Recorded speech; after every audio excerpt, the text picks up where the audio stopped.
নমস্কার, আপনাদের সবাইকে জানাচ্ছি আরও একটা নতুন ব্লগে। আমি রিয়া আছি আজকে আপনাদের সাথে সুন্দর একটা ব্লগ যেটা আপনাদের সাথে ভাগ করে নিতে চাই। তো বন্ধুরা, তো দেখুন আমি এরকম এক পাটি সুন্দর ফুল নিয়ে বসে পড়েছি।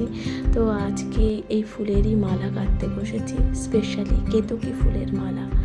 কারণ আজকে ছিল বুদ্ধ পূর্ণিমার সকাল, বুদ্ধ পূর্ণিমার দিন, যে কারণে আমার বাড়িতে আছে রাধা গোবিন্দ। তো রাধা গোবিন্দর জন্য একটা সুন্দর মালা, যা আমি কেতকী ফুলের মালা করব বলে ঠিক করেছি। তো সেই মালাই গাঁথতে বসেছি, আজকে আপনাদের সাথে সেটাই দেখাচ্ছি। এই সাথে সাথে আপনাদেরকে জানাচ্ছি যে আমার ব্লগগুলো আপনাদের কেমন লাগছে, আমার ব্লগগুলো আপনাদের কেমন ভালো লাগছে কিনা সেটাও জানাবেন। আর স্পেশালি আমার ছাদ বাগানের ফুল, সেটা আপনাদের কেমন লাগছে সেটা অবশ্যই লিখে জানাবেন। আপনাদের মূল্যবান মতামত যা খুবই গুরুত্বপূর্ণ। তো অবশ্যই কিন্তু দেখতে থাকবেন ভিডিওগুলো, আপনাদের কেমন লাগছে তা অবশ্যই লিখে জানাতে ভুলবেন না। তো বন্ধুরা, আপনারা কোথা থেকে দেখছেন সেটাও লিখে জানাবেন। বুদ্ধ পূর্ণিমা খুবই একটা গুরুত্বপূর্ণ পূর্ণিমা, এই কারণে এই পূর্ণিমার দিনকে আমরা যারা রয়েছি, যাদের বাড়িতে রাধা গোবিন্দ রয়েছে, তারা সবাই কিন্তু চেষ্টা করে একটু ছোট করে হলেও ঠাকুরের সেবা করার বা পুজো করার বা নানান রকমভাবে ভগবানের আরাধনা করার, তাই না? তো আমিও সেটাই চেষ্টা করেছিলাম। তো দেখুন, এখানে কিন্তু আমার এত ফুলের মধ্যে আমি খুঁজেই পাচ্ছিলাম না আমার কেতকী ফুলগুলো। তো যে কারণে আমি কিন্তু আলাদা করে আবার ফুলগুলোকে রাখলাম। এই যে ফুলগুলোকে রেখে একত্রে রেখে এবার কিন্তু আমি একটু একটু করে মালা গাঁথবো। তো ঠাকুরের জন্য মালা গাঁথা, এটা ঠাকুরের সেবা করা, এটা অনেক বেশি ভালো লাগে আমার। তো আপনাদের কেমন লাগে সেটা অবশ্যই লিখে জানাবেন, ঠিক আছে? তো কথা বলতে বলতে দেখুন আমার মালাটা গাঁথাটা কিন্তু সম্পূর্ণ হয়ে এসেছে। আর আপনারা কোথা থেকে দেখছেন সেটাও কিন্তু লিখে জানাবেন।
তো বন্ধুরা, আমার ফাইনালি কিন্তু মালা গাঁথাটা জাস্ট কমপ্লিট হয়ে গেছে। দেখতেই পাচ্ছেন আপনারা কত সুন্দর লাগছে এই কেতকী ফুলের মালা।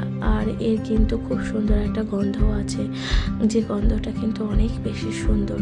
আর আমি এই মালাটা এখন গেঁথে ঠাকুরের সেবায় দেব, অবশ্যই চন্দন লাগিয়ে, ঠিক আছে?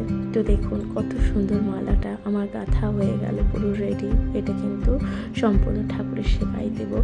আর এখন আমি ঠাকুরের জন্য একটু সামান্য আয়োজন করছি। আর এই যে আপনাদেরকে দেখিয়েছিলাম আগের ব্লগে, এই যে আমার মিনি কুকারটা, আর এটা সত্যি কেনাটা আমার জন্য খুবই গুরুত্বপূর্ণ ছিল। আর কেনাটার পরেও আমি বলবো যে আমি কিন্তু ঠকে যাইনি।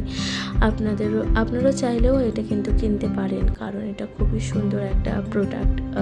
খুব সহজেই ঠাকুরের ভোগের ছোটোখাটো রান্না, যেগুলো ধরুন আমাদের ছোটোখাটো ঠাকুরের সেবার প্রতিদিনের জন্য, মানে এটা অনেক বেশি হেল্পফুল হবে আমার মনে হয়। কারণ আমি এইভাবেই কিন্তু ঠাকুরের সেবায় ছোটোখাটো যেই ঠাকুরের ভোগগুলো করি, তো সেটা কিন্তু আমি এই মিনি কুকারটাই করে রেখি। তো আজকে বানাচ্ছিলাম একটু সুজি। তো দেখুন, এই যে ঠাকুরের জন্য একটু সুজি বানাচ্ছিলাম। তো সেই কারণেই আগে আমি একটু সুজিটা একটু হালকা করে ফ্রাই করে নিলাম। আর ফ্রাই করে নিয়ে এবার দেখুন, এটা কিন্তু খুব তাড়াতাড়ি গরম হয়ে যায়। আর এখানে একটা ব্যাপার রয়েছে, সেটা হচ্ছে এটা কিন্তু বাড়ানো কমানো যায় না, যা আপনাদেরকেই ঠিকঠাক করতে হবে। এই কারণেই হলো ব্যাপার, এছাড়া আর কোনো সমস্যা নেই তেমন একটা। কিন্তু জিনিসটা খুবই ভালো, আমি বলবো এই জিনিসটা কিনবেন। কারণ হচ্ছে এটা খুব সহজেই খুব তাড়াতাড়ি কিন্তু রান্না হয়। আর এখানে রান্না করতে বেশি সময় লাগে না, মিনি কুকারটায় রান্না করতে বেশি সময় লাগে না। আপনারা ঠাকুরের ভোগের জন্য পায়েস বলুন, খিচুড়ি বলুন, বা সামান্য ছোটোখাটো যেই রান্না করে থাকুন না কেন, তো খুব তাড়াতাড়ি কিন্তু হয়ে যায়। তো যে কারণে কিন্তু বেশি সময় লাগে না, আপনারা চাইলেই এটা কিনতে পারেন। আর যাদের বাড়িতে গোপাল রয়েছে তাদের তো এই জিনিসটা কেনাটা খুবই দরকার, কারণ গোপালকে তো প্রতিদিন কিছু না কিছু ভোগ তো দিতে হয় না। যে যেরকম পারবেন সে সেরকমভাবেই ভোগ দেওয়ার চেষ্টা করবেন। কারণ এক এক দিন এক এক রকমভাবে ঠাকুরকে গোপালকে দিলে গোপালও সন্তুষ্ট, আর আমাদের নিজেদেরও খুব ভালো লাগে ভগবানকে কিছু করে দিতে পারলে। আর সবথেকে বড় ব্যাপার, সংসারের কাজ সব কিছু সামলে ঠাকুরের জন্য এইটুকু সময়টা অনেক বেশি ভালো লাগে যে ঠাকুরের জন্য কিছু রান্না করে দেওয়ার জন্য। তো দেখুন, আমি এখানে হাতাটা দিয়ে রেখেছি, কেন বলুন তো? কারণ হচ্ছে কি, দুটো যাতে উতলে না পড়ে যায়, তো সেই কারণে আমি এখানে কিন্তু হাতাটা দিয়ে রেখেছি। আর সত্যি তাই, আমি প্রথমে ভাবছিলাম এই ট্রিকটা কিন্তু কাজ করবে না। দেন এটা যখন আমি দিয়ে রাখলাম, তো দুধটা সত্যিই উতলে পড়ছিল না। আর সবথেকে বড় ব্যাপার, এই মিনি কুকারটায় কিন্তু বাড়ানো কমানো যায় না, এটা একেবারে ফিক্সড। তো সে কারণে আপনাদেরকে একটু সতর্কতা অবলম্বন করেই করতে হবে। আর এটা ওয়াশ করার সময় অবশ্যই একটু লক্ষ্য রাখবেন যে কারেন্টের প্লাগে যাতে কোনো রকমভাবে জল না ঢুকে যায়। তো এটা একটা দেখার জিনিস, খুব একটু সাবধানে এটাকে ওয়াশ করতে হয়, এটাই একটা ব্যাপার। এছাড়া আর কোনো সমস্যা নেই। এটা কিন্তু খুবই ভালো একটা প্রোডাক্ট। আমি এই মিনি কুকারটা কিন্তু এই নিয়ে অনেকবারই রান্না করলাম। তো ঠাকুরের ছোটোখাটো ভোগ, তো দেখুন এবার আমি সুজিগুলো দিয়ে দিলাম। সুজিগুলো দিয়ে এবার কিন্তু ভালো করে নাড়তে হবে, কারণ সুজি কিন্তু একটু লেগে যাওয়ার চান্স থাকে।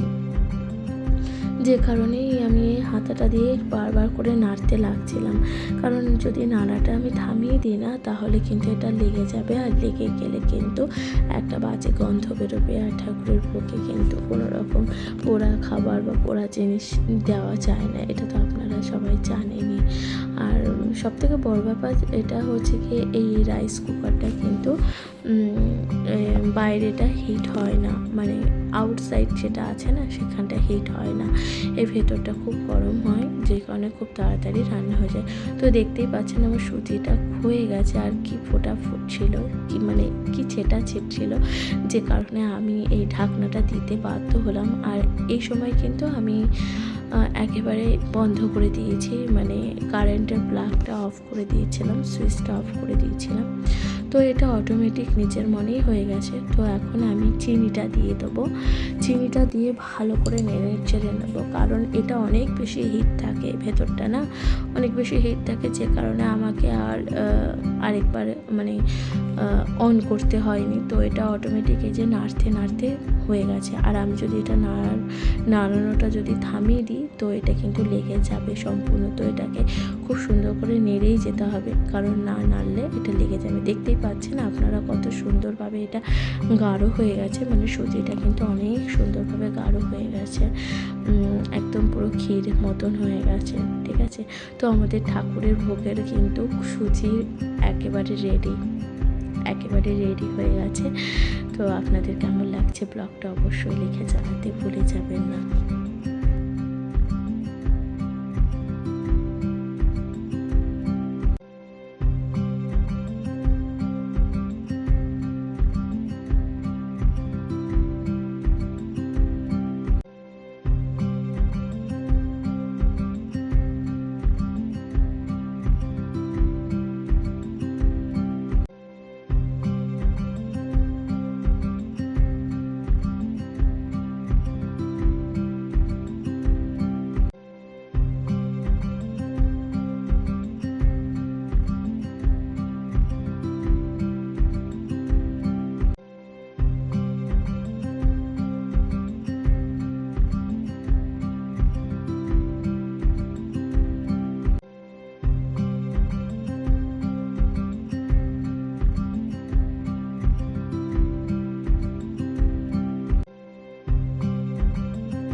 তো হ্যালো এভরিওয়ান, তো আমি এখন ঠাকুরকে সুন্দর করে সাজিয়ে নেব ফুল দিয়ে। তো এই ফুলের সাজটা করতে কিন্তু আমার অনেক বেশি সময় লাগে, আর সত্যি কথা বলতে আমি খুব ধৈর্য ধরে কিন্তু এই ঠাকুরকে ফুলের সাজটা করাই, কারণ আমার অনেক বেশি ভালো লাগে। ঠিক আছে, তো দেখতেই পাচ্ছেন আর রাধা মাধবকে কিন্তু এই কেতকী ফুলের মালাটা পরিয়ে কত সুন্দরই না লাগছে আজকে। আর দেখুন সবাইকে কিন্তু ফুল দিচ্ছে, এগুলো সব আমার গাছের ফুল। তো এতদিন পর মানে এই ফুলগুলো অনেক কষ্ট করার পর গাছে এত ফুল ফুটছিল, কারণ এর আগে এত ফুল ফুটছিল না। কারণ সত্যি কথা বলতে আমি অতটাও সময় পাচ্ছিলাম না, যে কারণে গাছগুলো যত্ন নেওয়ার। তো আস্তে আস্তে করে চেষ্টা করেছি যে একটু একটু করে আমার ছাদ বাগানটা পুরোপুরিভাবে রেডি করার। আর এই বিষয়ে আমার হাজব্যান্ড আমাকে একটু সাপোর্টও করেছিল, যে কারণে আমি কিন্তু এই জিনিসটা খুব সুন্দরভাবে রেডিও করতে পেরেছি। তো বন্ধুরা, আপনাদের কেমন লাগছে, কোথা থেকে দেখছেন আমার ব্লগটা অবশ্যই তা লিখে জানাবেন। লিখে জানাতে ভুলবেন না, কমেন্টে লিখতে ভুলবেন না আপনাদের কেমন লাগছে। নমস্কার, আজকের মতো জানাচ্ছি। সবাই ভালো থাকবেন, সুস্থ থাকবেন, অবশ্যই আমার ব্লগগুলো দেখতে থাকবেন।